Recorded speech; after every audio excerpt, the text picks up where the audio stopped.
السلام علیکم ورحمۃ اللہ وبرکاتہ۔ بسم اللہ الرحمن الرحیم۔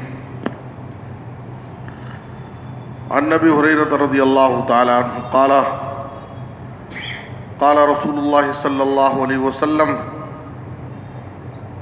من نفس عن مؤمن کربۃ من کرب الدنیا نفس اللہ عنہ کربۃ من کرب یوم القیامہ ومن یسر علی معسر یسر اللہ علیہ فی الدنیا والآخرہ ومن ستر مسلما سترہ اللہ فی الدنیا والآخرہ واللہ فی عون العبد ما کان العبد فی عون اخیہ، رواہ مسلم۔ محترم حضرات، صحیح مسلم کی ایک حدیث آپ کے سامنے پیش کی گئی ہے۔ اس حدیث میں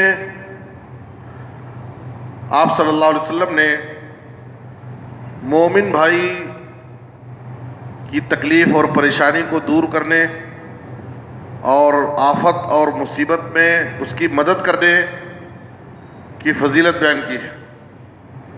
آپ صلی اللہ علیہ وسلم نے کہا کہ جو شخص کسی مومن کی کسی تکلیف کو دور کر دیتا ہے تو اللہ تعالیٰ دنیا اور آخرت دونوں جگہ اس کی تکلیف کو دور کر دے گا۔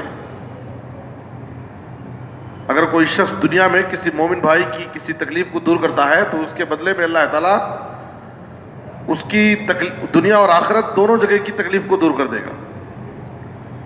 ومن یسر علی معسر یسر اللہ علیہ فی الدنیا والآخرہ، اور جس نے کسی تنگ دست، پریشان حال، مجبور انسان پر آسانی کی تو اللہ تعالیٰ دنیا اور آخرت دونوں جگہ اس پر آسانی کا معاملہ کرے گا۔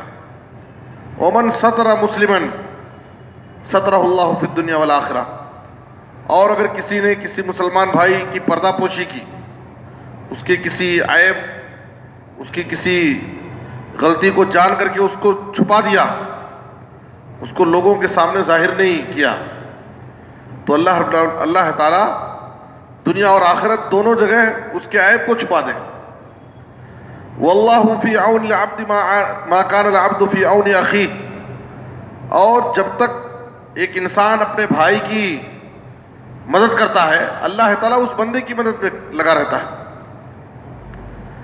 اس حدیث سے یہ بات ثابت ہوتی ہے کہ اگر ہم اللہ رب العالمین کی نصرت، اللہ کی مدد، اللہ رب العالمین کی رحمت حاصل کرنا چاہتے ہیں تو اس کے لیے ضروری ہے کہ ہم اللہ کے بندوں کے ساتھ ویسا معاملہ کریں۔ ہم اللہ کے بندوں کے ساتھ آسانی کریں گے، اللہ ہم پر آسانی کرے گا۔ ارحموا من فی الارض یرحمکم من فی السماء، تم زمین والوں پر رحم کرو، آسمان والا تم پر رحم کرے گا۔ اگر ہم لوگوں کی تکلیف کو دور کریں گے تو اللہ تعالیٰ ہماری تکلیف کو دور کرے گا۔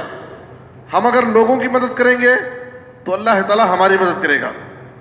تو اسی لیے قاعدہ ہے الجزاء من جنس العمل، آدمی جیسا عمل کرتا ہے اسی کے مطابق اس کو بدلہ دیا جاتا ہے۔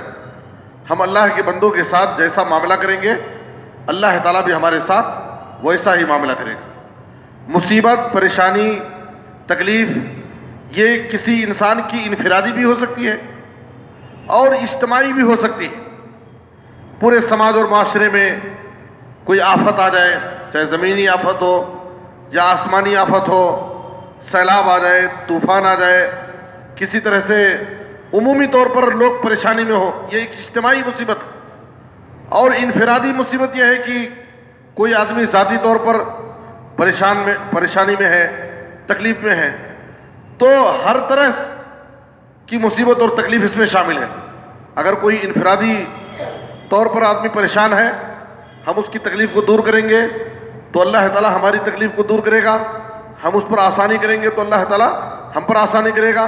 اسی طریقے سے اجتماعی طور پر اگر لوگ پریشانی میں ہیں، آفت میں ہیں، مصیبت میں ہیں، تو یہ ہمارا دینی، ایمانی، اخلاقی ہر اعتبار سے فریضہ ہے کہ ہم اپنے مسلمان بھائی جو آفتوں میں ہے، مصیبتوں میں ہے، پریشانی میں ہے، طوفان کی وجہ سے جن کا جانی اور مالی بہت سارا نقصان ہو گیا ہے یا پریشانیوں میں ڈوب گئے ہیں، تو ایسی صورت میں یہ ہماری ذمہ داری ہے کہ ہم سے جو ہو سکے، ہم جس شکل میں ہو سکے ہم ان کی مدد کریں.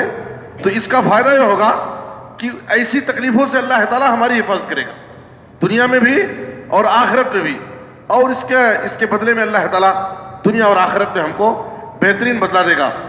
یہ نبی صلی اللہ علیہ وسلم کا اسوہ ہے اور آپ صلی اللہ علیہ وسلم کی تعلیم ہے. ایک مرتبہ صحیح مسلم کی حدیث میں ہے، کچھ لوگ قبیلے مضر کے کچھ لوگ نبی صلی اللہ علیہ وسلم کی خدمت میں آئے اور ان کی ظاہری حالت ایسی تھی کہ وہ بہت مجبور اور پریشان حال نظر آ رہے تھے. یعنی تلواریں اپنی گردنوں میں لٹکائے ہوئے تھے، میان میں رکھنے کے لیے ان کے پاس جگہ نہیں تھی، اور پھٹے پرانے کپڑے میں ملبوس تھے، ان کے پاؤں میں چپل نہیں تھے. تو اس طریقے سے مسکینیت ان کے ظاہر سے آیا تھی. نبی صلی اللہ علیہ وسلم جب ان کو دیکھے تو حدیث میں ہے کہ آپ صلی اللہ علیہ وسلم کے چہرے کا رنگ بدل گیا، آپ اداس ہو گئے، پریشان غمگین ہو گئے. آپ صلی اللہ علیہ وسلم ظہر کی نماز کا انتظار کرنے لگے. جب نماز ظہر سے آپ فارغ ہوئے تو نبی صلی اللہ علیہ وسلم نے صحابہ کرام کے سامنے ایک عمومی خطاب کیا، وعظ فرمایا، اور اس وعظ میں آپ صلی اللہ علیہ وسلم نے سورہ حشر کی 18ویں آیت تلاوت کی، یا ایھا الذین آمنوا اتقوا اللہ ولتنظر نفس ما قدمت لغد واتقوا اللہ ان اللہ خبیر بما تعملون. اے ایمان والو، ہر شخص کو اس بات کی فکر کرنی چاہیے، غور کرنا چاہیے کہ اس نے آنے والے کل قیامت کے دن کے لیے کیا تیاری کر رکھی ہے. تو یہ آیت پڑھ کر کے نبی صلی اللہ علیہ وسلم نے لوگوں کو فکر آخرت کی طرف توجہ دلائی اور ان کی حالت کو بیان کر کے لوگوں سے مدد کی درخواست کی. تھوڑی ہی دیر میں اعلان سنتے ہی لوگ اپنے اپنے گھروں کو گئے اور ہر ایک کے پاس جتنی طاقت تھی لوگ لا کر کے نبی صلی اللہ علیہ وسلم کی خدمت میں جمع کرنے لگے. تھوڑی ہی دیر کے بعد دیکھا آپ نے کہ 2 تھیلے جمع ہو گئے، ایک تھیلا اناج اور غلے کا ہے اور ایک تھیلا کپڑے اور چادریں لباس وغیرہ سے. نبی صلی اللہ علیہ وسلم کی ظہر سے پہلے جو حالت تھی، آپ کے چہرے پہ اداسی تھی، آپ غمگین نظر آ رہے تھے.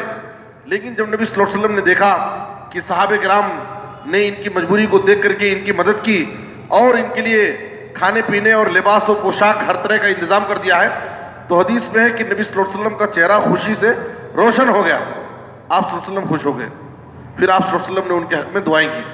تو یہ آپ صلی اللہ علیہ وسلم کا اسوہ ہے. آپ صلی اللہ علیہ وسلم پہلے خود کوشش یہ کرتے تھے کہ کوئی غریب محتاج پریشان حال مجبور انسان آیا ہے تو آپ بذات خود اس کی مدد کرنے کی کوشش کرتے تھے. پہلے ازواج مطہرات کے گھروں کو بھیجتے اور معلوم کرتے کہ کیا آپ کے پاس کھانے کی کوئی چیز ہے یا فلاں مجبور آیا ہے اس کو دینے کے لیے کوئی چیز ہے. اگر آپ کے پاس وہ چیز نہیں ہوتی، آپ خود مدد نہیں کر سکتے تھے، تو نبی صلی اللہ علیہ وسلم صحابہ کرام میں اعلان فرماتے تھے. تو اس لیے ہماری یہ ذمہ داری ہے کہ ہم چاہے انفرادی طور پر کوئی انسان مجبور اور پریشانی میں ہے یا اجتماعی طور پر لوگ آفت اور مصیبت میں پڑے ہوئے ہیں، تو ہم ان کی ہر طرح سے تعاون کریں تاکہ اس کے بدلے میں دنیا اور آخرت میں ہم اللہ کی رحمت اور اللہ کی مدد کے مستحق ہو سکیں. اللہ سے دعا ہے کہ اللہ تعالیٰ ہمیں ہر حال میں اپنے بھائیوں کی مدد کرنے کی توفیق عطا فرمائے. آمین. تقبل یا رب العالمین. وصلی اللہ علی نبینا محمد و آلہ وصحبہ اجمعین.